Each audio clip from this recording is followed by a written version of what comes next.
Can everyone see my screen? Yes, we can. Okay, I'll start. Namaste, my name is Bhargavi, and I'll be presenting today on the topic misuse of AI and preventing misdiagnosis in healthcare. So, why is this really important for us? AI tools are increasingly being used in healthcare, and just because AI makes everything faster does not mean it makes it safer. It could also be harmful for us. The misuse of AI can delay diagnosis, increase bias, and harm the patients as well. But in the end, because humans are the ones that are creating the AIs, humans remain accountable for the decisions that are made by the AIs.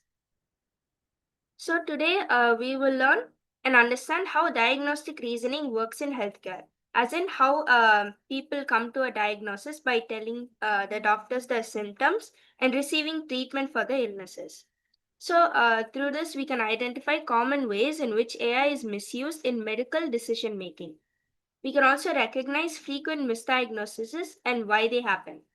We can apply human plus AI safeguards to reduce diagnostic errors. Diagnostic errors is when someone makes like a mistake in what illness the other person has. That could lead to serious problems. So we need to manage how to create uh, easy ways to understand and apply this. Okay, so this is the first case study. We are going to just look at a few examples, see what the output is given by the AI, and what the actual diagnosis of the problem is. So in this case, the first case, a 42-year-old woman reports chest discomfort, fatigue, and shortness of breath. This is what she's inputting into the AI. So the AI is telling her that what she's suffering from is probably anxiety or stress, and the AI recommends her to try relaxation techniques. But this is not the actual diagnosis. What she is actually suffering from is coronary artery disease, which is a symptom that is caused by a heart illness. This happens because the AI doesn't have enough output, enough biased inputs to be able to give a proper output. The samples that are given into the AI are probably uh, related related to other diseases and does not take into account the actual symptom that the person might be suffering from. So this is case study one. So, what went wrong here? So, the AI is trained largely on male symptom patterns. Atypical symptoms in women were underweighted, and the human accepted AI's confidence without question. So, the AI samples that it received were based mainly on males or men. So, because the patient was female, she was not able to get the correct diagnosis, and it told the women that she had anxiety instead of the actual diagnosis. So this is AI misuse because they're treating the AI output as reassurance and ignoring gender specific presentation. As in, they're just treating the output that's given by the AI as the actual diagnosis, when in reality, you shouldn't just accept what the AI says blindly. You should maintain a differential diagnosis and you should use AI as a flag, not as a filter. So we can look at the second case study, tuberculosis or just a seasonal cough. A 19-year-old student from a low income urban area presents with persistent cough from 3 weeks. He's been having persistent cough and he has sudden weight loss and also a fever. This is what he's presenting to the AI model. So, based on these symptoms, the AI is telling him that he has a viral infection or mild pneumonia. The AI is basically underplaying the symptoms. It's like not as serious, right? But the actual diagnosis, pulmonary tuberculosis. The AI might not give the patient the actual diagnosis. It will just predict an output. It may be correct, it may not be correct. We wouldn't be able to know that. We have to contact an actual healthcare provider. So what went wrong here? There's no context on tuberculosis prevalence, as in there are not much samples that are given to the AI engine to be able to give a proper output. So the clinician is anchored to the AI's common illness suggestion. The AI just gave a blanket statement, as in they're not exactly sure. that the AI's output is correct or not. They just blindly accepted it. So this is AI misuse because of poor quality inputs and using a generic model, even though it's a high risk context. To prevent this, we can ask the patient if they have any other symptoms, if they're facing any other issues that they didn't suffer from before. We can also treat AI as a support, not as a surveillance. We can treat whatever like Google, Gemini, ChatGPT. We use them nowadays. If we input our symptoms into them, we shouldn't trust whatever they say like as an actual diagnosis. We should contact a healthcare provider and we should tell them and we should follow the doctor's advice instead of just following an AI's advice. So this is Bhargavi, can I interrupt you just for 1 second, sweetheart? yes, ma'am. Mohita, tell me why your camera is not on. Jasmine, tell me why you're not focused. Payal, tell me why your camera is not on. And Sakshi, why is your camera off? Where is the respect for the young person teaching you? Simran, why is your camera off? Angel, what are you doing other than paying attention to this class? This is where your attention needs to be. Someone is trying to teach you something. Here is where you need to be. Mohita, I'm waiting for your camera, please. When I tell you you need to show up with KNF values, I mean you need to show up with KNF values, whether I'm on the call or not on the call. In my class, never is a camera turned off. What is going on? Figure it out and show up the way a KurNiv leader shows up. And this is their first impression of me.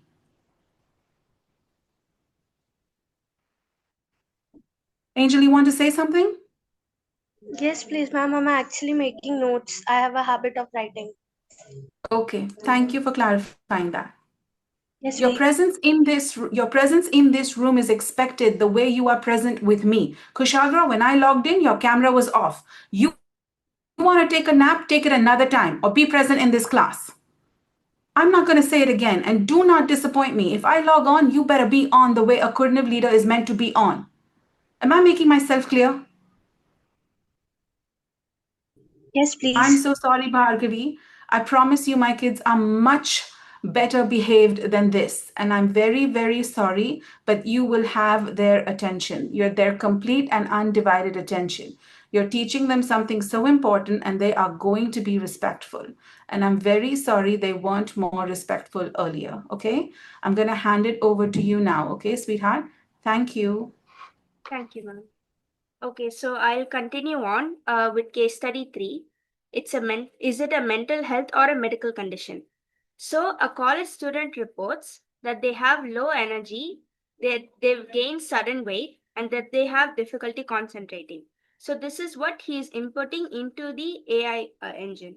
So based on these symptoms that he's provided, the AI output that we're getting is that the symptoms align with depression, and the AI is recommending the person to consider therapy, and that they didn't recommend any medical tests. But this is not the actual case. The actual diagnosis is hypothyroidism, which is a very serious case.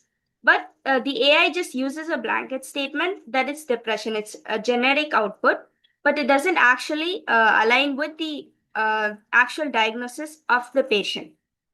So let's see why this happened. So this is basically a case of AI misuse. AI is replacing clinical reasoning. The AI didn't use any logical outputs or any recommendations from an actual healthcare provider.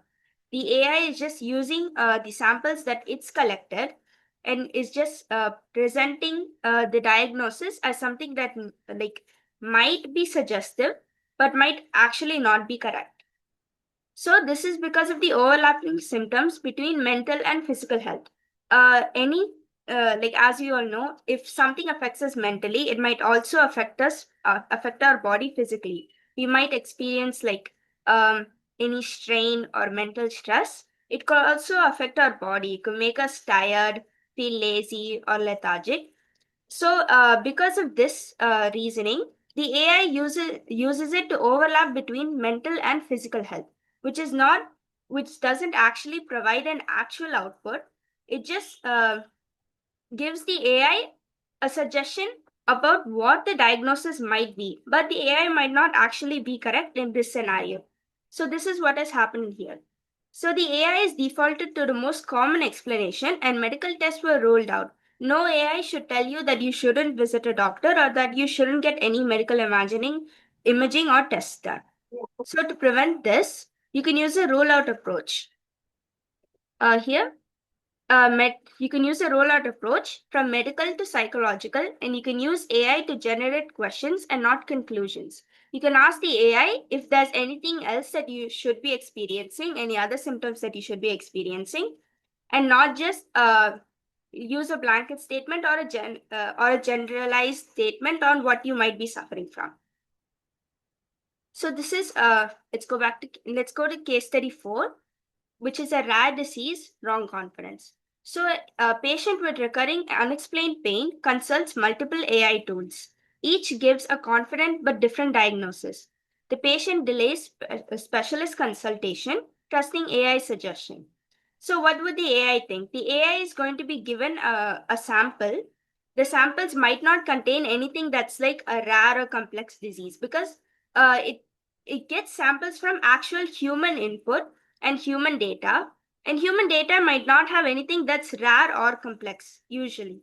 They might just have, like, common cold or respiratory diseases, which might just be common but not actually rare or complex. So when someone presents themselves with a rare or complex disease, the AI would just categorize it as something default and not actually look at what's being told here.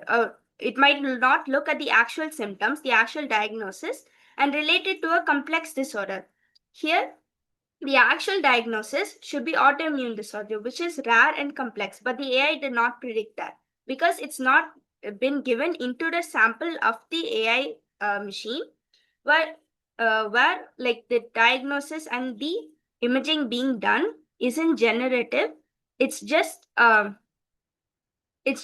like it's not a blanket statement. You shouldn't just generalize that this is something that's not rare or complex. You should also account for any inconsistencies in the symptoms or any inconsistencies in the presentation of the diagnosis. So this is what went wrong here. So the AI models are weak with rare diseases, and just because the AI presents the diagnosis to you with confidence doesn't mean it's accurate. So because of this, if the human accepts the AI input as an actual unbiased output, the human might delay getting their health checked out or getting any other further recommendations from an actual healthcare provider. So this is basically a misuse of AI. It believes that fluency equals expertise and ignores uncertainty ranges. So to prevent this, we can use early referral pathways, communicate diagnostic uncertainty, and teach patients AI limitations. We can teach patients that AI has limitations, and usually the AI is just restricted to that. It can't go beyond that. So we can look at case study 5. A patient uses an AI tool for a child with high fever, lethargy, and vomiting. So the AI is being inputted with the tool that the parent uses. So the parent is inputting the input that the child has high fever, lethargy, and vomiting. If you can see here in the input, the parent in no way mentioned the child's age, the child's gender, or how old the child is, or like anything that could be useful here. The parent just mentioned the symptoms, not the exact age range of the child.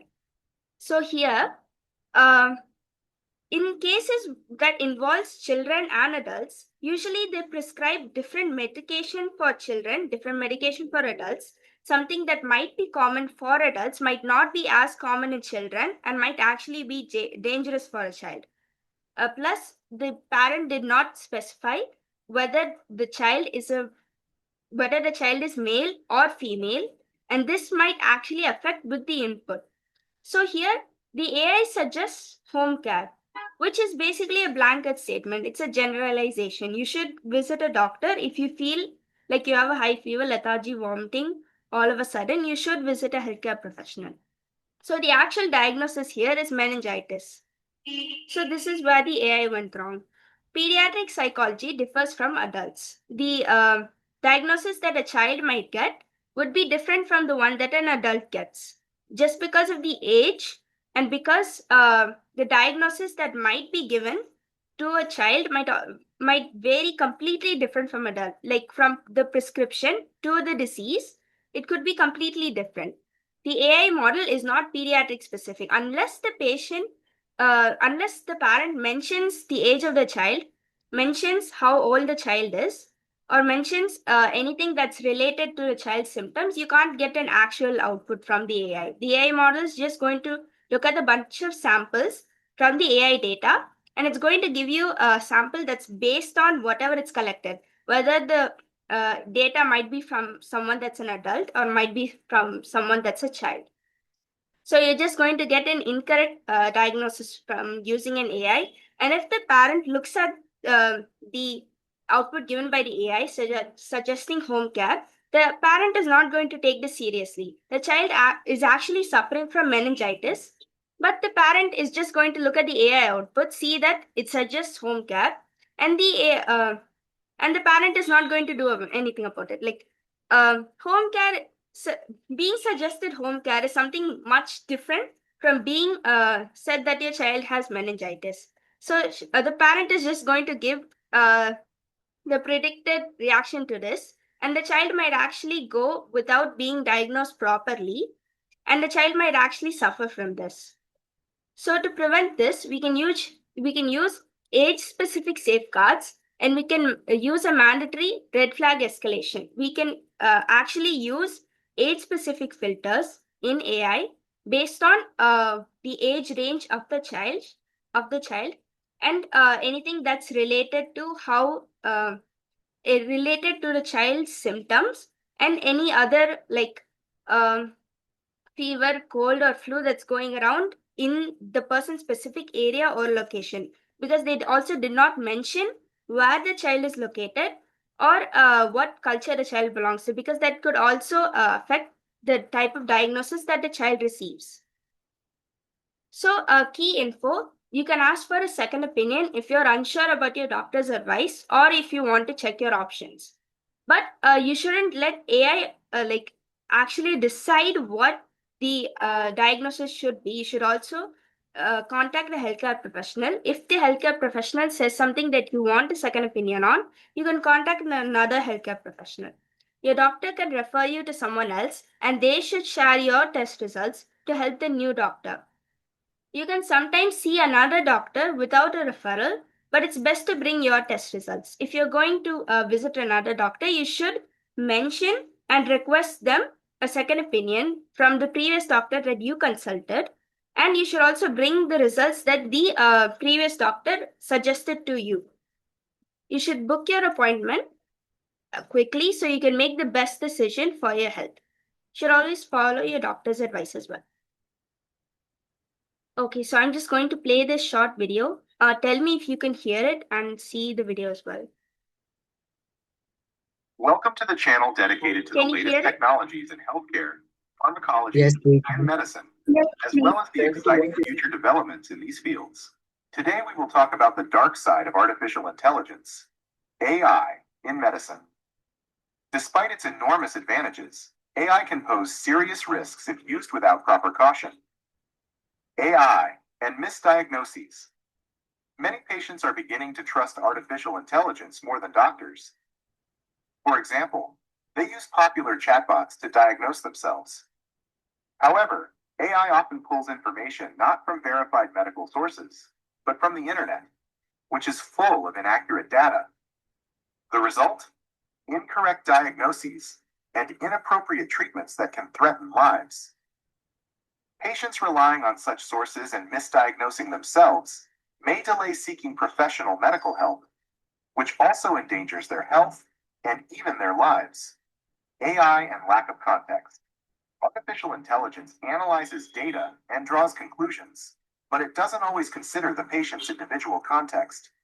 For example, AI may recommend treatment based on standard protocols, not knowing that the patient has an allergy to the suggested medication or other chronic conditions. It could also recommend the wrong treatment and give the wrong diagnosis due to a lack of context or misinterpreted data. Patients don't always accurately report their clinical information. Some data may seem irrelevant to them, some will be missing, and some might be exaggerated. The risk of overconfidence. AI often sounds convincing when offering medical advice, but it might overlook critical nuances. This could lead both patients and doctors to accept its recommendations without questioning them. Human oversight. Doctors must remain the key decision makers, verifying AI recommendations to avoid errors caused by missing or misunderstood context. AI is a tool, not an independent expert. Data privacy concerns. Doctors consulting AI systems may unintentionally expose confidential patient information. For instance, copying and pasting personal data to AI platforms that lack proper security measures could violate privacy regulations such as GDPR or HIPAA. This not only puts patients' data at risk of leaks, but also exposes healthcare organizations to potential legal issues. Such breaches also raise ethical concerns, undermining patient trust in medical professionals. The danger of deepfakes in medicine. In the past, scammers could simply dress someone in a white coat to create trust in advertisements. Now, with deepfake technology, they can easily generate videos of doctors promoting questionable treatments. Even worse, AI can create a clone of a real doctor or a renowned specialist to endorse fake medical services or drugs. These materials can appear so convincing that patients won't be able to distinguish them from legitimate medical recommendations. This not only undermines trust in genuine doctors, but also misleads patients, putting their health at risk. Fraud with medical data and AI fraudsters can use AI algorithms to create false medical recommendations, forge prescriptions, or even produce fake research. For example, AI can generate plausible but fake reports on clinical trials or drug recommendations. This can lead to incorrect decisions by both doctors and patients, and it erodes trust in real scientific research and medical advice. How to minimize the risks. Expert curated data. AI requires high-quality labeled data created by professional physicians to improve accuracy and reliability. Specialized models. Instead of using generic AI models, it's better to develop models tailored for specific medical tasks. Human oversight. All recommendations generated by AI must be reviewed by doctors before application, especially for complex diagnoses and treatments. Model transparency. Medical AI systems should be explainable so that doctors understand the basis of their outputs. Why this matters for patients and doctors. Patients should understand that they cannot blindly trust AI. If in doubt, it's always better to consult a doctor. Doctors, on the other hand, must exercise caution when using AI to minimize risk to their patients and safeguard their data. The use of artificial intelligence in medicine opens up huge opportunities, but only if we are aware of its limitations and ready to use it responsibly. AI is a tool that supports doctors, not replaces them. Thank you for watching. Let us know in the comments what AI risks in medicine worry you the most. Subscribe to our channel. Okay, just wanted to let you guys know, GDPR and HIPAA is basically just a set of laws that regulate patient confidentiality, where like you're not supposed to tell another patient or anyone else about a doctor and a patient's relationship. Basically, any symptoms or any conditions that that a patient tells the doctor must keep confidential and not tell other people. Just wanted to let you guys know that. Okay, we will go to the next slide. Does anyone have any questions?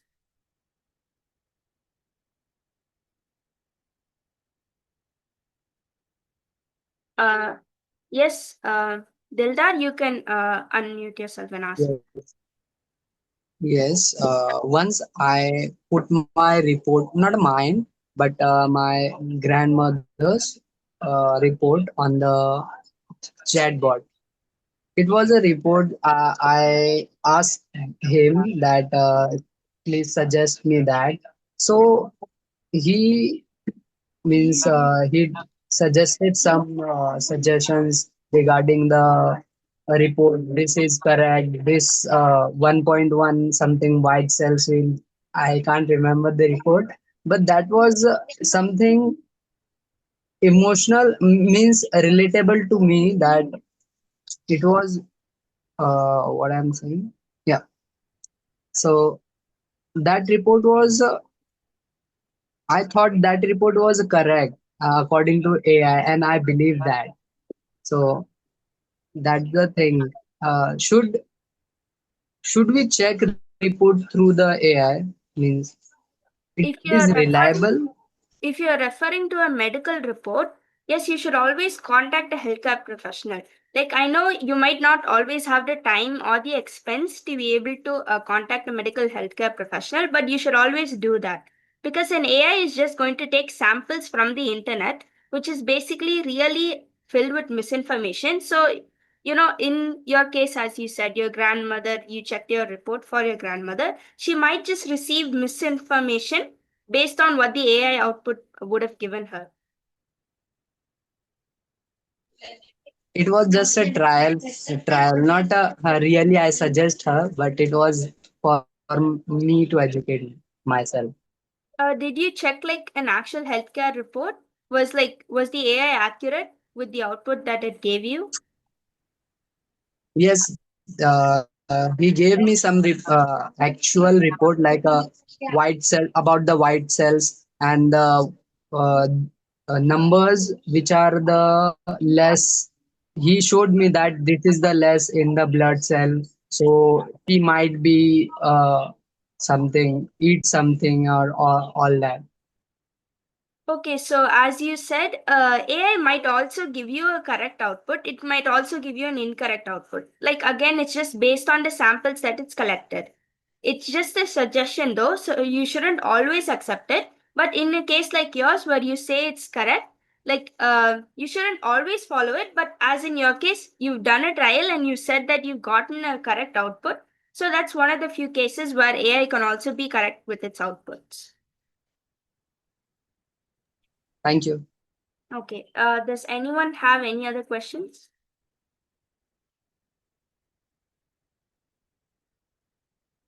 Okay. We can move to the next slide. So, just want to let you guys know that we can play a little game. So there's just going to be like two of these. You can pick an option out of the two choices that is given. So basically, I'll present you with a case scenario, and there'll be two options. So you can raise your hands if I call up the option number to so I can see which option you align with, and the outcome of your options or choices will be shown in the next slide. Okay, let's. So this is basically a case scenario that's given to an AI machine learning model. So the name of the patient is Rahul. That's what's been entered. Rahul is presenting with a mild fever, fatigue. His age is 50. And based on these results that Rahul has inputted into the machine learning model, the AI is given us an output that it's a seasonal viral illness. So, based on this question, would you follow the AI's advice? If you agree with option A, raise your hands. Okay. If you align with option B, raise your hands.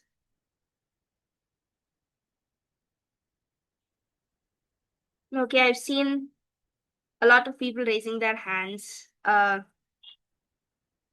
Angel, Sakshi, Sangeeta, Jasmine. Yes, a lot of you guys have raised your hands for option B. And we'll look at the result in the next slide. Yes, the answer is option B because the AI's output is incorrect. If the patient was questioned, he would have responded saying that he feels discomfort while walking and has a family history of arthritis in old age. He's suffering from arthritis. So that's the actual diagnosis. While the AI just predicted a seasonal illness. So what we can learn here is that AI works best with thoughtful human input. Okay, we'll look at the next one. Patient info given to the AI. So what the patient is entering this time is that her name's Neha. She's presenting with dizziness, low blood pressure, mild fever, and her age is 90. So based on these symptoms that she's presented to the AI is giving us the output exhaustion. Would you A, follow the AI's advice?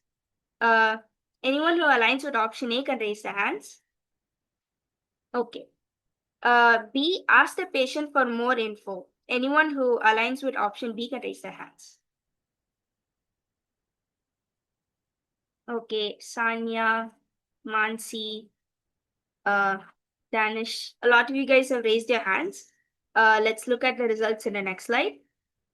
Okay, great job. The answer is option B. The AI is incorrect. If the patient was questioned, Neha would have responded saying that her skin has suddenly tanned despite it being winter and she was staying inside. So the diagnosis is Addison's disease, which affects the adrenal gland. So as you might know, the adrenal gland secretes adrenaline, which also has like a byproduct. A byproduct of it is changing like the amount of melanin in your skin, which might also make you appear lighter or darker. In this case, the patient hadn't gone outside; she was just staying inside. But even then, her skin has tanned, showing that she is suffering from something else.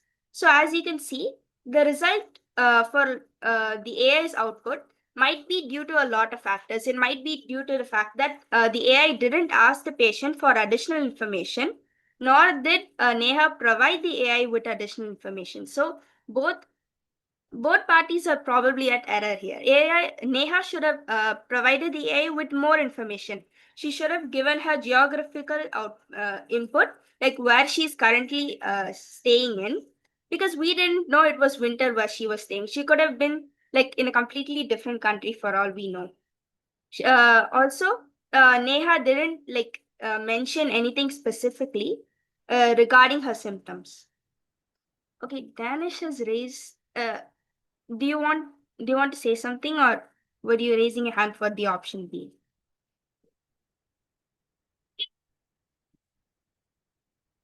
Okay. So let's just conclude. So conclusion. What do these cases teach us? They teach us that we shouldn't have like overconfidence in AI. We shouldn't trust AI's confidence because it's just a machine learning model. It can present ideas and suggestions confidently, but it might not always be the answer. It could be correct sometimes, but we can't always rely on it being correct because what if it's not right? It's not the AI that's going to have any impact. It's the person that created the AI that's responsible for these actions, and it's us that's going to be responsible for the result. So the missing context here: gender, geography, and age, and a lot of other contexts that the patient did not enter into the AI system. So, and also shortcuts in diagnostic reasoning and humans outsourcing responsibility. So AI doesn't make diagnosis safer by default. Critical thinking does. So that's what we learned from this. Okay, I think that's the end of my presentation. Does anyone have any further questions? If so, you can raise your hands. Okay, thank you. That's the Guys, did you all like the session? Hello, could you tell me your name, please? Yes, please. Thank you. Oh, okay, you're from Touch. Thank you for listening to my presentation. Angel has raised her hand. Okay, you can unmute yourself, Angel. You can ask me questions.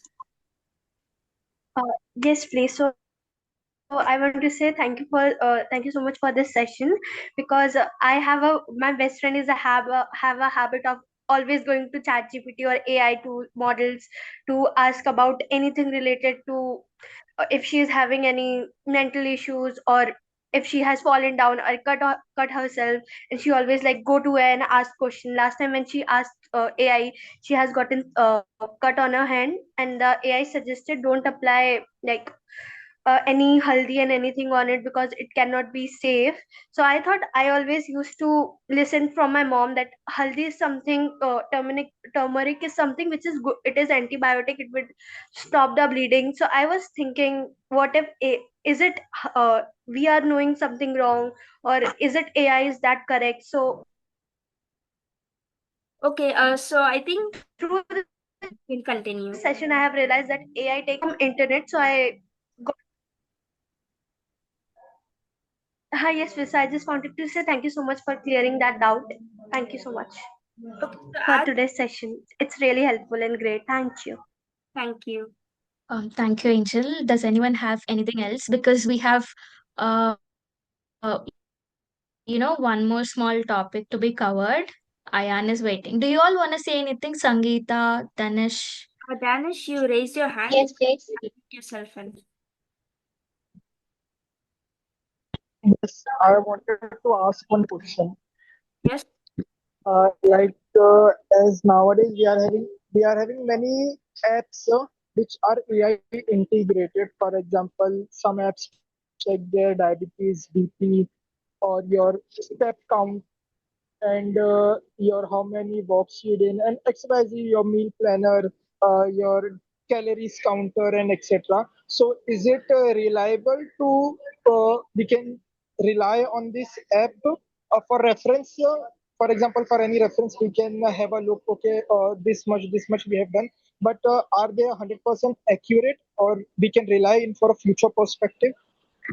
Some of these are run by like separate companies that are run by real people and not actually completely associated with AI. Like, I think you've heard about places like stuff like keto diets and stuff. So I think people who run that company, they're actually real people who provide packages to people. So they can like help you. If a real mental health care provider or like a healthcare professional is also like aligning with you along with the AI related projects, I think that can be accurate and not as dangerous rather than completely relying on AI. Plus, you can rely on stuff like ChatGPT and Gemini, but those are like stuff that's accessible to the public. It might not actually be completely related to healthcare. The healthcare field has models like surgery robots. They have stuff that completely aligns only to healthcare and might give you more accurate results than what ChatGPT or Gemini would give you, because that's just related to like what the public wants rather than something that's completely aligned with healthcare or something that's aligned with human health and mental health. Does that answer your question? Okay. Yeah, perfectly. Thank you. Thank you. Sangeeta and Shamna, you also raise your hand. Sangeeta, do you want? Yes, please. Am I audible? You can go ahead with your question. Yes, please. So my name is Shamna. My question is that the symptoms, the case study you show us first case study, the symptoms you showed that I have the same, and I searched in ChatGPT. So ChatGPT gave me the same answer you showed, and I went to doctor after that. He also told me the same. He gave me the painkiller medicine, and the pain was like it is not it's not like it is not it's what is that? What is that? It's increasing day by day. So what should I do now? Like I'm not aware. You said you also like contacted a healthcare professional. I think you should follow their advice because AI can also be correct. As we've mentioned, AI can also be sometimes correct, but you can't always rely on it. Plus, again, the symptoms that I've shown here, the AI is presenting this output because it's something that's commonly related. Like if you take 10 people go in, 9 people are suffering with all 10 people are suffering from the same symptoms, right? This is just an example. If 10 people go into a hospital and like all 10 people are suffering from the same symptoms, 9 of them are diagnosed with the flu. 1 of them is diagnosed with a rare disease. So what the AI is going to do is it's going to take all these 10 outputs because see, 9 of them are diagnosed with the flu. 1 of them is diagnosed with a rare disease. So because the output is basically 9 out of 10, the AI will take what is more generalized, what is more like out of 10 people, 9 is greater than 1. So it will take the one that has the most common symptom rather than one that is like really rare or complex. So I think the AI can give you something that's generalized, but and like by the really small possibility that if you're suffering from something else, the AI would not be able to predict that, but an actual healthcare provider would be able to. So I think, with your symptoms, as you said, you've been suffering from pain. I think you should follow what your healthcare provider says you instead of just following with an AI input. Does that answer your question? Thank you. Thank you. So much for that. Thank you. So I think that's the end of my session. I'm really glad to be able to interact with all of you and present, a lot of topics to you guys. Thank you so much for giving me this opportunity. And, I hope to hear a lot more about you guys. Thank you. I'll stop sharing my screen. Thank you. Yeah, thank you, Bhargavi. Everyone, please don't leave. We have another small session. We have Ayan waiting with us. Yeah, I'm Ayan, are ready you with my ready? presentation. Yes, yes. I'll give you it now. Yeah, please go ahead.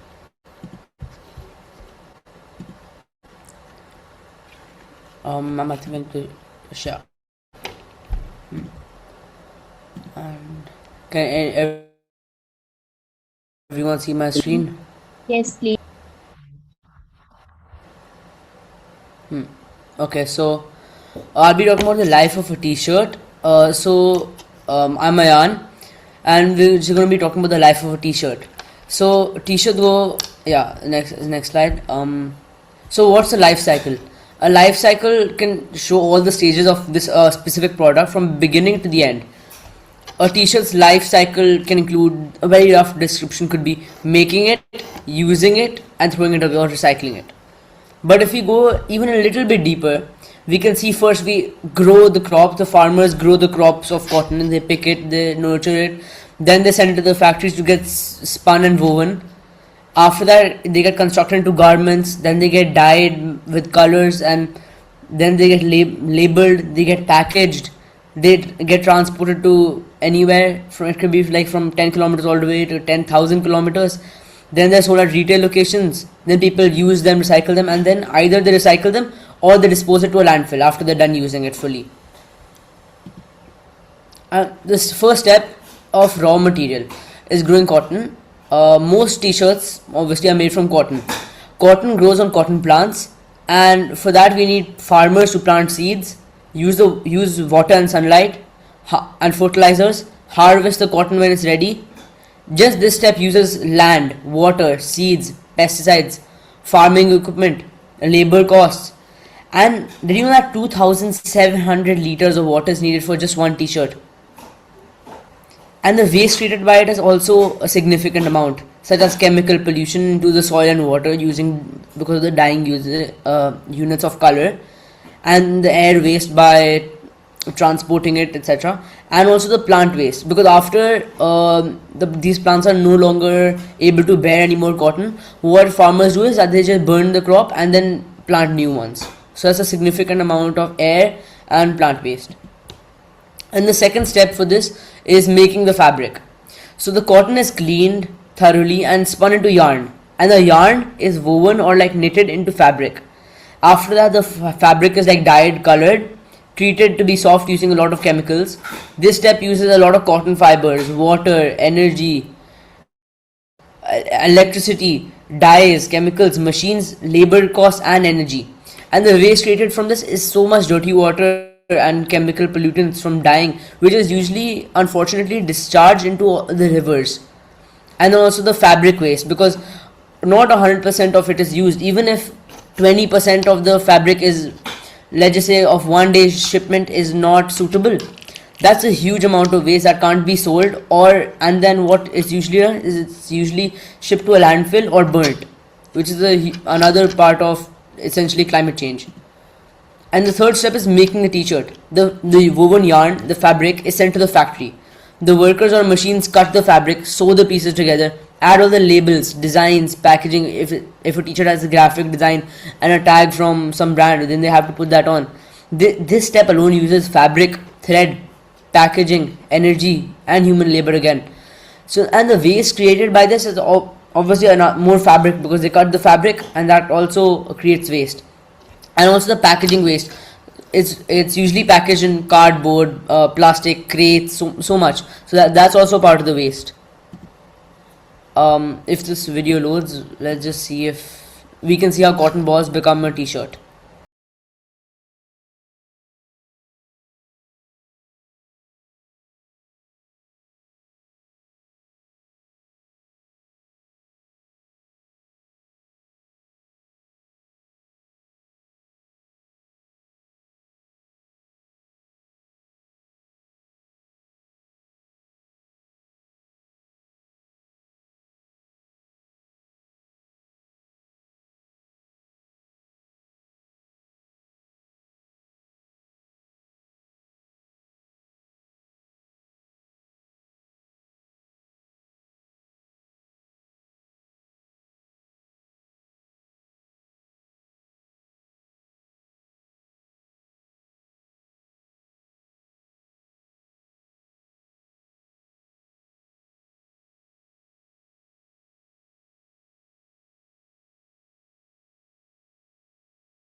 So just in that video we could see, and remember this is just a small component of the processing because there are so many other processes used, and just in this 2-minute video, and we could see the labor. There was plastic using the buttons, sewing it, the machine. So that's a huge consumer thing. And after this step comes transportation. The t-shirts are packed and shipped by trucks, ships, planes, etc. And all this transportation uses a lot of fuel, vehicles, and manual labor. So then the waste created by this is a lot of air pollution, greenhouse gases, and also on the way sometimes what happens is some products get damaged, so further product waste is created. And then this is the fifth step, buying and using. People buy t-shirts in stores or online. We wear them, we wash them, we dry them, and just the washing also uses water, electricity, detergent, etc. And the waste created is wastewater with chemicals, which is either discharged into maybe the sewer, the gutter, and after that it eventually drains out into rivers, which is really sad because all the rivers get poisoned, and so does the ecosystem. And the microfibers, small fibers, come out of the clothes, and then they also get released into the water, which is also very harmful to the ecology of nature. And this is the sixth step, the end of life. When they don't want it, we can recycle it and make it something new, or we can throw it away, which goes to a landfill. And then all the waste created by this is textile waste in landfills, and usually what happens is, like an example of this is the Delhi garbage dumps. A lot of the times you can see fires accumulating, which creates a lot of CO2, and that essentially contributes to climate change too. And did you know that clothing waste by the numbers is huge. Just 92 every year, 92 million tons of textile waste is generated each year. Every year, 92 million tons. And just the contribution of one country such as the US has been 17 million tons. And with all the global landfills, just textile waste alone occupies around 5%, which does not sound like a huge number, but 92 million tons is actually unfathomable. And then also waste to landfills, incineration, like all this also creates a lot of what should I say, also a lot of pollution. And then imagine just around 1% or less is recycled into new garbage from all of this. And there are a lot of types of waste from a t-shirt too. A t-shirt can become textile waste, plastic waste depending on like the fabric used, chemical waste whether it's dumped somewhere, and also air pollution if it's like burnt eventually in the landfill. So textile waste is just like the discarded garments, fabric scraps, and like the textiles we can't really recycle. And then the plastic waste, like a lot of t-shirts are made nowadays from polyester, nylon, and all these different kind of materials, and that also takes a lot of time to break down. It takes, like an example for this is just a small plastic bottle. It can take over 1,000 years just to decompose. And then chemical waste, the dyes, the bleaches, the finishing agents, pesticides from the cotton farming all go into rivers or soil, which further pollute the nature. And then also air pollution, greenhouse gases from the production of it, transportation, and incineration, which is like burning it in the landfill. And why should we know about the life cycle of a product? Because making products like clothes also affects the environment. It uses water, energy, natural resources, and then it creates waste, pollution, and more labor. Let's see the real cost of like fashion. कभी सोच के देखा है एक T shirt जो आप 300 या 400 रुपए में खरीदते हो उसकी असली कॉस्ट क्या है?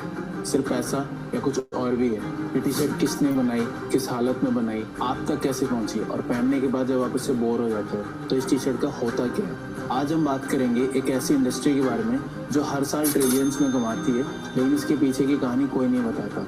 एक ऐसी इंडस्ट्री जिसमें सब कुछ फास्ट होता है, डिजाइन, प्रोडक्शन और इवन डिस्पोजल भी। लेकिन इस तेजी के पीछे छुपा हुआ है एनवायरमेंटल डिस्ट्रक्शन, लेबर एक्सप्लॉयटेशन और एक अनसस्टेनेबल फ्यूचर। और खासकर इंडिया पर इसका इम्पैक्ट क्या है उसको समझना और भी ज़्यादा ज़रूरी है।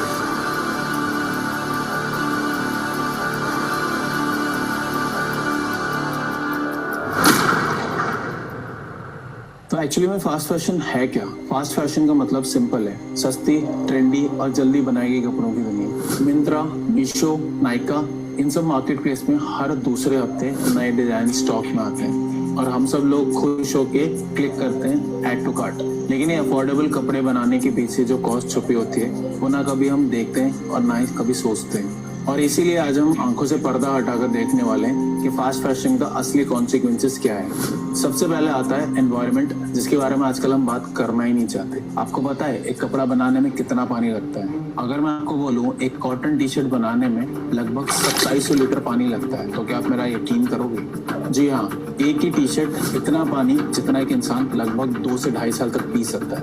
और ऐसा नहीं है कि सिर्फ कॉटन अकेला है, सिंथेटिक फैब्रिक्स जैसे पॉलिस्टर हो, नायलॉन हो, वो तो और भी ज्यादा डेंजरस है। पॉलिस्टर बनाने में फॉसिल फ्यूल्स का यूज होता है और जब आप ये पॉलिस्टर कपड़े धोते हो तो उस कपड़ों में से माइक्रोप्लास्टिक्स पानी में मिल जाते हैं। यही माइक्रोप्लास्टिक्स समंदर में जाते हैं, वहां से मछलियों के अंदर और फिर हमारे खाने तक। तो आप देख रहे हो इनडायरेक्टली आपका एक फैशन चॉइस आपके खाने के थाली तक इम्पैक्ट कर रहा है। वर्ल्ड बैंक के हिसाब से हर साल लगभग 92 मिलियन टन कपड़े कूड़े में जाते हैं और 2030 तक ये फिगर हो सकता है 134 मिलियन टन। आप सोचो कितना कपड़ा वेस्ट होता है। ये कपड़े जो कभी किसी शोरूम में फैशन आइटम थे अब सिर्फ कूड़े में बदल जाते हैं।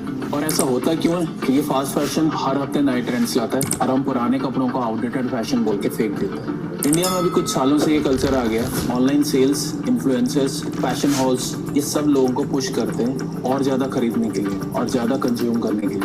इंडिया खुद एक मेजर गारमेंट मैन्युफैक्चरिंग हब है। तिरुपुर, लुधियाना, दिल्ली शहर सूरत, इन सारे शहरों में कपड़ों के बड़े बड़े प्रोडक्शन सेंटर्स हैं और यहाँ पे काम करने वाले ज़्यादातर लो इनकम माइग्रेंट लेबर्स होते हैं और उनमें से बहुत सारी फीमेल वर्कर्स होती हैं। लॉन्ग वर्किंग आवर्स, कम सैलरी और बहुत कम ब्रेक्स। कई जगह पे तो प्रॉपर सेफ्टी रूल्स भी फॉलो नहीं होते। और आयरनी ये है, जिनके हाथों से ये सारे कपड़े बनते हैं, कभी कभी उनके पास खुद के लिए बेसिक कपड़े अफोर्ड करना मुश्किल हो जाता है। हमारा इंडिया फास्ट फैशन का एक मेजर सप्लायर तो बहुत टाइम से और अब बड़ा कंज्यूमर भी है। ये जो ऑनलाइन प्लेटफॉर्म्स है, इन्होंने आजकल के यूथ को एडिक्टेड बना दिया है नए नए फैशन ट्रेंड से। गांव में इसका असर थोड़ा कम है, बट टियर 1 और टियर 2 सिटीज में जोरों शोर से चल रहा है। ये 1 मिनट के रील्स में fashion hall, 5 T shirts under 500, ये सब नॉर्मल हो गए। अब बात करते हैं उन लोगों की जो आपके और मेरे कपड़े बनाते हैं। गारमेंट फैक्ट्रीज में जो वर्कर्स होते हैं, ज़्यादातर को महीने के 10 से 12 हज़ार रुपये सैलरी मिलती है और इनकी शिफ्ट्स कभी कभी 12 घंटे, कभी कभी उससे ज़्यादा। कई बार तो उनको पेमेंट्स भी टाइम पे नहीं मिलता। और जो कुछ फैक्ट्रीज कॉन्ट्रैक्टर्स के अंडर आती है, वहाँ की हालत तो और भी ख़राब है। वहाँ पे प्रॉपर सेफ्टी रूल्स भी फॉलो नहीं किए जाते। तमिलनाडु का तिरुपुर, जिसे T shirt capital of India भी माना जाता है, वहाँ से पहले रिपोर्ट्स आई हैं कि वहाँ के जो फीमेल वर्कर्स हैं, उनको वर्बली अब्यूज़ किया जाता है और उन्हें बहुत बार फोर्स किया जाता है ओवरटाइम करने के लिए। ब्रांड्स आउटसोर्स करते हैं अपने प्रोडक्शन को और वो आउटसोर्सिंग चेन इतनी लंबी और कॉम्प्लेक्स होती है कि अकाउंटेबिलिटी खत्म हो जाती है। जो ब्रांड्स होती है वो डायरेक्टली फैक्ट्री के साथ कॉन्ट्रैक्ट नहीं करते, वो वेंडर हायर करते हैं, वो वेंडर किसी और कॉन्ट्रैक्टर को कॉन्ट्रैक्ट नहीं, और फाइनली एक स्मॉल फैक्ट्री में प्रोडक्शन होता है। इस लेयर्ड सिस्टम की वजह से वर्कर्स का हक छीन जाता है और जब ब्रांड से पूछा जाता है तो जवाब मिलता है कि जी हमारे कंट्रोल में नहीं था प्रोडक्शन, और ये एक तरह का आउटसोर्स एक्सप्लॉयटेशन बन चुका है। अब चलिए बात करते हैं एक नए प्लेयर की, इन्फ्लुएंसर्स। आपने नोटिस किया होगा इंस्टाग्राम, यूट्यूब, शॉर्ट्स, रील्स पर हर दूसरे दिन एक नया फैशन हॉल चलता है। Budget shopping under 500, latest Myntra sale picks, ये सब देखकर हम सोचने लगते हैं कि अरे कपड़ा कितना अच्छा लग रहा है, इसे तो लेना ही चाहिए। और इसी माइंडसेट की वजह से आजकल इम्पल्स बाइंग बढ़ चुकी है। आज हम कपड़े जरूरत के लिए नहीं, कंटेंट के लिए खरीद रहे हैं। कपड़े ट्रेंड से बाहर हुए तो बस दूसरे ऑर्डर कर दो, पहले वाले वार्डरोब में या फिर डस्टबिन में चले जाते हैं। इंडिया में फैशन मार्केट बहुत तेजी से ग्रो कर रहा है। मिंत्रा, फ्लिपकार्ट, अमेजोन पर हर फेस्टिवल के टाइम बिग फैशन सेल चालू होती है और लोग 5-6 कपड़े बिना सोचे समझे खरीद लेते हैं। अब हर महीने सेल होती है, फैशन का ऑफ सीजन का कॉन्सेप्ट ही खत्म हो गया। और जब डिमांड बढ़ रही है तो ब्रांड्स और फैक्ट्रीज और ज्यादा प्रोडक्शन करते हैं, चाहे प्राइस हो या वर्कर्स का राइट्स कॉम्प्रोमाइज क्यों ना हो रहा हो। अच्छा, आपने कभी रिटेल थेरेपी सुना है? मैं बताता हूँ। गुस्सा हो, शॉपिंग कर लो। ब्रेकअप हो गया, अरे शॉपिंग कर लो। बोर हो रहे हो, कोई बात नहीं, स्क्रॉल करो और कुछ ऐड टू कार्ट ही कर लो। कपड़ों की शॉपिंग अब एक इमोशनल एस्केप बन गया और ये हैबिट नोइंगली या अननोइंगली हमें एक लूप में डाल। एक सर्वे के अकॉर्डिंगली अर्बन एरियाज में हर 3 में से 1 यूथ हर महीने कपड़े जरूर खरीदता है, चाहे जरूरत हो या नहीं। अगर इन्फ्लुएंसर्स की बात करें तो मैं ये नहीं बोल रहा हूँ कि हर इन्फ्लुएंसर गलत है, लेकिन जब आपका एक वीडियो 10 लाख लोग या 15 लाख लोग देख रहे हैं, आप 10 नए आउटफिट्स हर हफ्ते दिखाते हो, तो वो सिर्फ फैशन नहीं है, आप कंज्यूमरिज्म को प्रमोट करते हो। कुछ इन्फ्लुएंसर्स ने अब सस्टेनेबल फैशन को प्रमोट करना स्टार्ट किया, thrift shopping, upcycling, capsule wardrobe, लेकिन ऐसे इन्फ्लुएंसर्स बहुत कम है।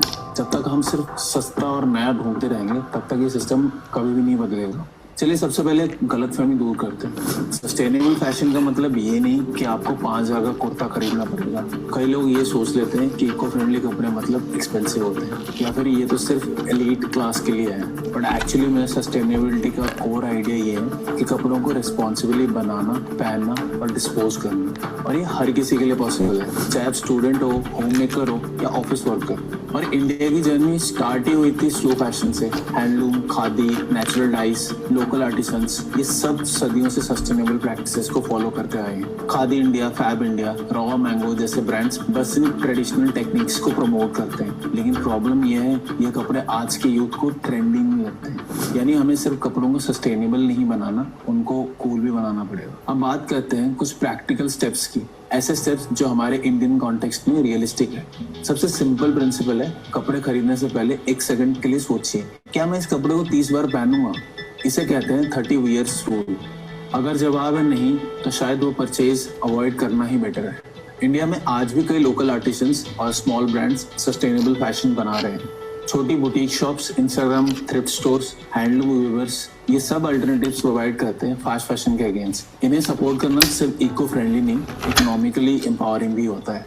ये वाला ट्रेंड अब इंडिया में स्लोली पॉपुलर हो रहा है। थ्रिफ्टिंग का मतलब है प्री लव कपड़ों को दोबारा पहनना। एंड ट्रस्ट मी, अगर सही जगह देखो तो स्टाइलिश चीजें मिलती हैं हाफ या इवन 1/4 प्राइस में। फ्रेंड्स के बीच में क्लोथ्स स्वैप करना भी एक सिंपल और फन सोल्यूशन है। फ्री में न्यू आउटफिट मिल जाता है और प्लेनेट भी खुश रहता है।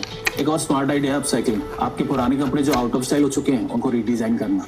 टेलर के पास जाकर अल्ट्रेशन कराओ या फिर घर पे DIY करो। ये सिर्फ इको फ्रेंडली नहीं, क्रिएटिव और पर्सनल भी लगता है। अब एक और बड़ी बात, क्या सिर्फ हम कंज्यूमर्स को ब्लेम करना सही है? ब्रांड्स का क्या? कई ब्रांड्स अपने आप को इको फ्रेंडली, सस्टेनेबल बोलते हैं, लेकिन सिर्फ एक स्मॉल कलेक्शन लॉन्च करके पूरी इमेज को ग्रीन करने की कोशिश करते हैं। इसे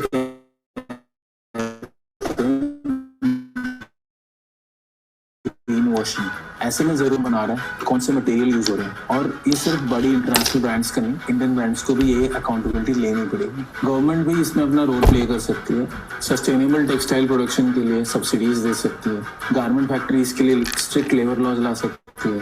रिसाइकलिंग इंफ्रास्ट्रक्चर को डेवलप कर सकती है। और स्कूल और कॉलेजेस में कंज्यूमर अवेयरनेस कैंपेन्स कर सकती है। कुछ स्टेट्स जैसे तमिलनाडु ने सोलर पावर टेक्सटाइल यूनिट्स को प्रमोट करना स्टार्ट किया है, लेकिन ये स्टेप्स अभी भी अर्ली स्टेज में, थोड़े बड़े स्केल पे इम्प्लीमेंटेशन होना जरूरी है। और आखिर में इंडिया एक यंग कंट्री है। अगर आज के यूथ ने अपनी डिमांड बदल दी तो ब्रांड्स और सिस्टम को फॉलो करना ही पड़ेगा। अगर आप next time fast fashion cart में 5 कपड़े डालने से पहले सोचोगे तो आप ऑलरेडी इस चेंज का हिस्सा बन रहे हो।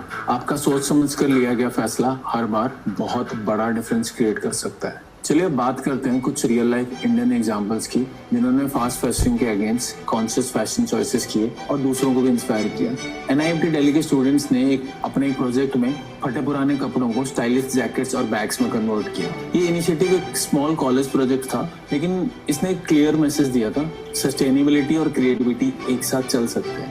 दूसरा एग्जांपल है, इसमें उड़ीसा के एक रिमोट विलेज में कुछ NGO और वीवर्स ने मिलकर नेचुरल डाइज और हैंडलूम रिवाइवल का काम स्टार्ट किया था। अब वो कपड़े अर्बन इंडिया तक जा रहे हैं और लोकल कारीगरों को डायरेक्ट इनकम मिल रही है। इससे न सिर्फ एनवायरनमेंट को बेनिफिट होता है, बल्कि वो अपने लोकल कल्चर और स्किल भी बचा रहे हैं। फास्ट फैशन ने हमें ये सिखाया था कि कपड़े सस्ते होने चाहिए, जल्दी बदलने चाहिए, लेकिन शायद हमें खुद से पूछना चाहिए, क्या मेरे कपड़े मुझे डिफाइन करते हैं या मेरे वैल्यूज? कपड़ा सिर्फ फैशन नहीं है, एक पॉलिटिकल, इकोनॉमिकल और एनवायरमेंटल चॉइस भी है। अगली बार जब आप कोई आउटफिट ऐड टू कार्ट करें तो एक बार सोचिए, ये कपड़ा किसने बनाया, किस कॉस्ट पे बनाया, और मैं इस कपड़ों को कितनी बार पहनूंगा। अगर आपको वीडियो इन्फॉर्मेटिव लगा तो प्लीज लाइक करें। पर देखो, ये हमने देख लिया, पर हम what can we do also to change this? We can buy fewer clothes and choose quality over quantity. Instead of just buying 20 t-shirts for cheap, buy 10 good t-shirts that will last you long and look good also. And you can reuse and donate your old clothes. If they're not in use for you anymore, give it to someone who needs it more than you. And you can also recycle your old clothing, like it was said in the video. You can transform an old piece of cloth into something more trendy by maybe sending it to the tailor or doing something at home. And there are a lot of challenges faced by the waste workers, because as a result of this, obviously we know that a lot of waste has been created, and as a result of the waste there are need for waste workers, and also because of this there are a lot of challenges faced by waste workers because of climate change. So extreme weather, first of all, more heat waves, storms and heavy rain make it very hard and more dangerous to work outside for any waste worker. Imagine you're a waste worker working outside in heavy rain or on one of the hottest days of the year. It'll be very difficult for you, right? And more waste. Urban growth obviously leads to more waste, including plastics, electronics, medical waste, textile waste, and the people of our country have indirectly gotten less civic sense over time. We freely throw waste in public, which increases the work of waste collectors. An increase in waste means more work for people who manage it, such as sanitation workers, waste collectors, recycling centers, and environmental agencies. And pollution, air pollution and toxic fumes from waste, which is very harmful to our health. Like, for example, is air pollution. Air pollution has become a major problem in our country, a problem that even the government is struggling to solve. Take an example like Delhi. You can see one photo from normal weather. any day in summer. And then this is a photo towards the left side. That's a photo of Delhi from a few weeks ago. It said that air pollution is so bad in Delhi that it's the equivalent, just breathing in Delhi is the equivalent of smoking a pack or two of cigarettes a day. That is the state of air in our country. And obviously injury risks. Sorting waste by hand increases the risk of cuts, infections, and a lot of other injuries. There are dustbins available for wet waste, dry waste, and recyclable waste. But the people of our country do not segregate waste properly, which is why waste workers can get hurt. Imagine this guy, his name is Ramu, okay? Ramu deals with sorting out thousands of waste pieces every day. All it takes is for one little piece of glass for him to seriously injure himself. Imagine he's going through the recyclable paper section and he finds a piece of glass. He won't be in the wrong, but he's still going to be the one suffering for it. And also the health strain. Working so long hours with growing waste volumes is very tiring and harmful to our bodies, which leads to physical and mental stress. For the waste workers of an informal sector, the average is 7 to 9 hours a day on average for waste picking. And the intensity of the work is very physically demanding and tiring, involving long hours at landfills or on streets in extreme cold, heat, rain, etc. and extreme weather conditions sometimes. And many waste workers, many of them have to work more than 5 days a week just to earn money. And the composition of waste in India is as follows. So the organic waste is around 50 to 60%, such as this includes food scraps, vegetable peels, garden waste, and things that can rot and still become soil. And then the next is plastic, around 10 to 15%. Plastic bags, plastic bottles, plastic wrappers, like chips packets, etc. Things that don't rot easily and last on our earth for thousands of years, hundreds of years. And then the next is paper and cardboard, which is again 5 to 10%. Newspapers, boxes, notebooks, etc. Stuff that we can recycle and turn into something else. Like I can put composting is a great way. I can put some organic waste with some dirt, some earthworms, if you can find some, and then some paper and cardboard. This can actually make a fertilizer which can make your garden look better. And then metal and glass, cans, tins, bottles, etc. All the stuff that can be reused or recycled but doesn't decompose on the earth for a long time. And then 1 to 2% is like the e-waste, old phones, batteries, gadgets, and random electronics that for some reason it gets thrown in a dustbin, even though there is classified as special waste, when you're not supposed to throw it in the normal dustbin, because usually what happens is if it's brought to a landfill, an old phone battery, it can combust with heat or fire, and that can create a huge health hazard for the waste workers and us. And the rest 1% is around like medical waste, such as bandages, syringes, medical medicines, and etc., which also needs very careful disposal or they can harm people. Like think about Raju. What if he's sorting through the metal pile and then a needle pokes him? That can cause him infection, and that can cause him to not being able to earn for a long period of time, which will not just hurt him but will also hurt his family. What are some solutions? Glove and hand protection. If we have effective policies on protection, this can really help not just us but also the waste workers. Like glove and hand protection, it prevents cuts, chemical burns, and infection from contaminated materials. Respiratory masks. It protects the lungs from harmful dust, fumes, and airborne pathogens such as so what if something is smoking nearby plastic waste and the waste workers need to put it out, or something of the sort? Then going without a mask or anything will be really harmful to them, as they can develop early on in life, they can develop respiratory issues. And steel-toed boots is really important, as they shield the feet from sharp objects, heavy items, and ground contamination, because the ground usually in landfills is not obviously very dirty. And also protective clothing, full body coverages such as aprons, jackets, to prevent skin contact with hazardous waste, like PPE. Like an example is like a PPE kit. And eye protection. Goggles prevent chemical splashes and debris from injuring eyes, because just one splash or one particle going in the eye can just make you lose your eyes like in a second because of the bacteria or the damage caused by it. And the thing is, quality PPE isn't just equipment, it's recognition that waste workers' lives also matter, because they're also humans, right? And to do this, we need to improve access to the health services, such as respiratory screening. There should be, for the waste worker, there should be free of charge health checkups, which are mandatory to detect maybe respiratory screenings, to detect lung diseases, tuberculosis, asthma early from dust or fume exposure, the skin health checks, monitor so that we can more effectively monitor and treat the infections, rashes and chemical burns if any. And also injury assessment, the regular wound care. If, let's just say I get someone's sorting waste and they get nicked by a small piece of plastic, if they can just get it treated with a small antibacterial and a band-aid, that can be the difference between severe issues, health issues, and losing your life, or to just being able to go back to work the next day. And having medical camps near the waste areas for free health checkups, vaccinations and preventive care.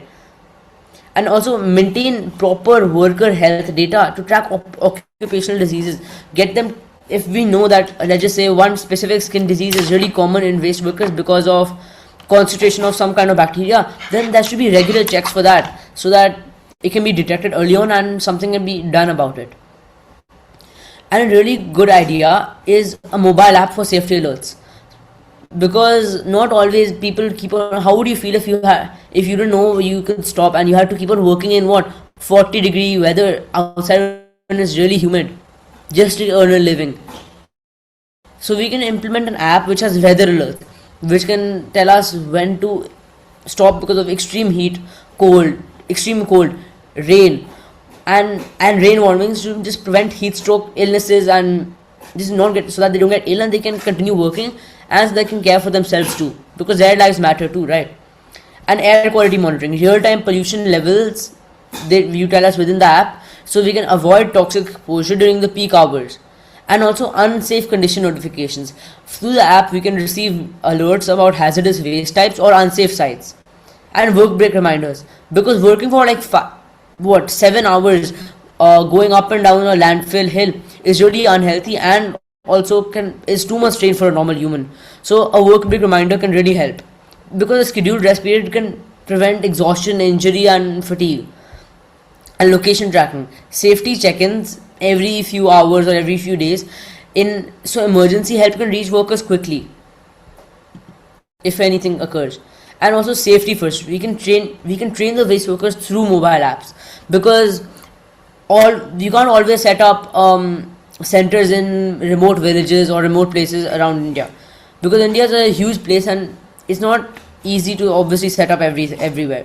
So you can use video tutorials, step-by-step safe handling techniques for different waste types, certification programs, formal training that workers can complete at their own pace from their home, and remote access. There should be training available in rural and remote areas without the travel cost, which the mobile app and tutorials can help with.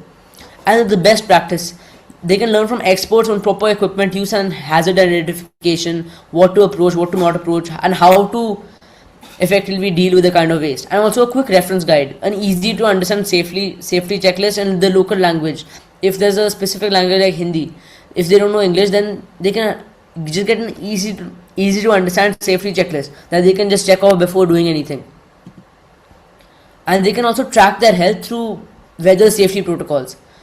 They can wear like a smart band or something that can maybe help with heat stress management. They can monitor body temperatures and hydration during peak heat hours, because working for long periods of time in 40-degree weather while it's humid and actually straining your body is really unhealthy. And if there's a risk of stroke or anything like that, then we can get notified and we can rest. Cold weather protection, a track exposure time, and like we can provide safety warming.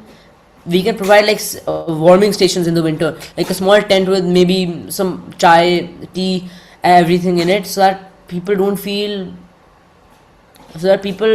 can actually get the help they need.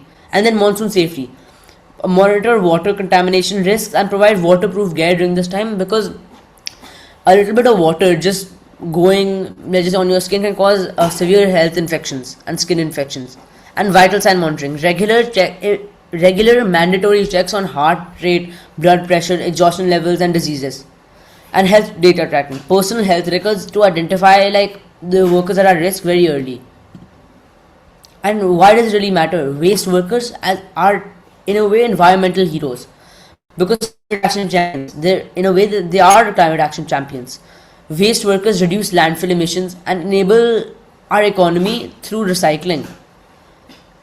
Pollution prevention. Proper waste sorting prevents toxic contamination of soil and water. It prevents plastic from being, let's just say, burned, because that causes again fumes which are harmful to everyone, not just them. And they're in a way environmental stewards. Waste workers are the backbone of sustainability. They're not just laborers, but they are our protectors. And systemic change needs to be done. Without waste workers, India's environmental goals cannot be achieved, because they also deserve the recognition. These workers deserve proper tools, training, fair wages and societal respect. They don't deserve to be called, oh, he's a waste worker. He doesn't get to be demeaned like that, because they might be the only reason your house or the place in your everyday spaces don't smell extremely bad. And we're going to look at some government initiatives to protect the waste workers. So the Waste to Wealth mission, a zero waste, zero landfill vision by the government of India, which creates sustainable livelihoods for all workers, and an e-waste management policy which tells us how to properly handle electronic and plastic waste to prevent environmental and health hazards. Like I explained before, if a battery is caught in heat, it can explode, catch on fire, and then hurt and even maybe kill people. And the Swachh Bharat mission, it's a mechanized collection system which reduces physical strain and improves worker safety. And technology integration too. Modern equipment replaces manual and hazardous waste handling. And also livelihood creations. Government support has been created for waste worker enterprise and skill development. And what's have you ever thought of the national policy on solid waste management? There is a PPE provision, though not very heavily enforced. There is a PPE provision. It's a policy which mandates the supply of gloves, masks and boots, alongside protective clothing to all waste workers. And also health screenings, regular occupational health checks, so that we can monitor and prevent the work-related diseases. And also safe handling training. Certified training programs have been made on proper waste handling techniques and hazard identification. Alongside that, we also have waste segregation, an education campaign on safe segregation methods to reduce the exposure of everyone to hazardous chemicals. And in the implementation standard, local authorities need to be required to enforce worker safety protocols and maintain these records. The Swachh Bharat mission is a worker-centric waste management system. So the first order by this was mechanized collection. Modern equipment can reduce the physical strain, back injuries and repetitive stress on workers. If they have a machine that can effectively take the trash out, it can really help them, because a huge problem with waste workers is back stress, because if they're picking up so much heavy stuff every day, that puts a lot of stress on the back. And if we have a mechanized connection, like a arm that can group it and take it away, that can really help everyone. And sanitation facilities, clean toilets and drinking water should be easily accessible at waste collection sites for worker dignity. And clean water access, drinking water stations which properly provide healthy drinking water and which prevent dehydration and also all these waterborne diseases. And the source segregation, waste should be separated by us at homes, which reduces toxic exposure for waste workers who have to touch the waste that you throw away, and they have to segregate them. If we segregate it for them first, they can be safer and they can handle it better. And also proper handling training. Workers should be trained to safely manage pre-segregated waste with a reduced hazard risk. Now let's look at not just their role but our role in a cleaner India.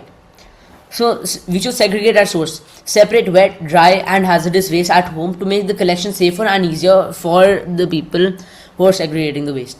We can practice the 3 R's: reduce consumption, reuse products, and recycle materials to minimize waste generation.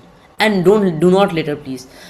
Use designated bins which are in public, or carry trash home if there are none available. Never dump waste in public spaces because it will create more load on them. And also please support waste workers, cooperate with the protection collection systems, and show respect to those protecting our environment. And please refuse single-use plastics, carry reusable bags with you, and reduce plastic waste that harms workers and the environment. So now we're just going to do a quick Q&A session to recap on what we've done till now. If you can raise your hand and say whatever you need to, if you want to.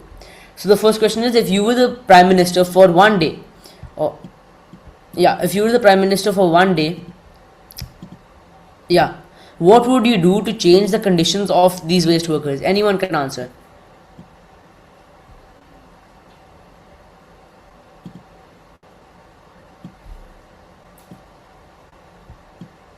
Does anyone want to answer? So if you become the Prime Minister for a day, hey, Angel wants to answer. Yes, Angel. Sure. Go ahead. Yes, yes. So what I can think of now, if I was a prime minister, for increasing and making the conditions of this waste worker better, I can introduce them to more an efficient way for them working, like some limited hours for the work, and more proper management, and more like they have to work so much and they get so much less of a money, like improving their working conditions, or maybe making healthcare free for them, or maybe very less amount healthcare for them so they can easily access it, because healthcare is very costly at today's time, and also it's very mandatory for them. That's a great answer. Let's move on to our next question now. What measures can we take us at home to make the lives of the waste workers' lives even a little bit easier? What can we do at home? Anyone can answer. Yes? So yes, like as mentioned in the session, we can segregate waste from our home only. Yes, that's the one of the best things we can do. We can segregate from home so that they don't have to dig through our waste and then potentially get hurt by maybe even a small piece of plastic. Next one. What do you think prevents waste workers from seeking healthcare as a result of climate change? Because a lot of them are directly affected by climate change. And what do you think makes them not go to seek healthcare from doctors? Anyone can answer. Go ahead. So yes, it's the expensive healthcare and health checkup that they are not able to go to doctor, or yes, they are not able to go to doctor directly. That's it. Because by the government it should be made, in reality it should be made free. They should, if they're the ones protecting us from having our place smelling very bad, then they should get free healthcare whenever they need it, because it's not just a want, it's a necessity for all of them. And thank you. If anyone has any questions, you can ask.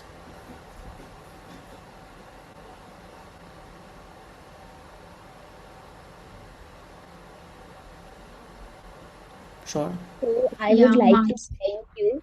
Yes, please. I would like to thank you for the session, like from t-shirt, like how we use it, the stages of t-shirt, and to the how we can help waste workers. It was insight and interest. Like it was good session and good topic as well. Thank you.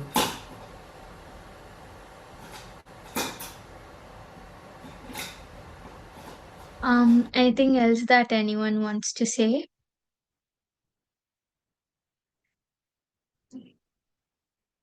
Okay. Angel, yes, Angel.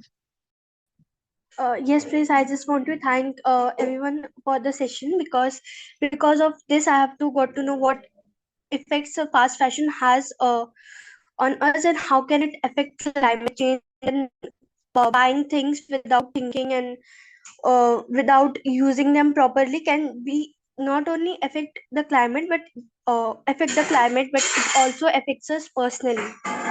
Thank Thank you, Angel. That was nice. Any questions that anyone has?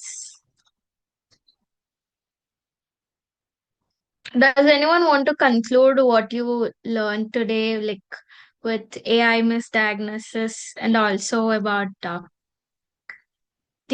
life cycle of a t-shirt, the products that we use, and how does it affect our environment? Anyone wants to just add a few concluding points?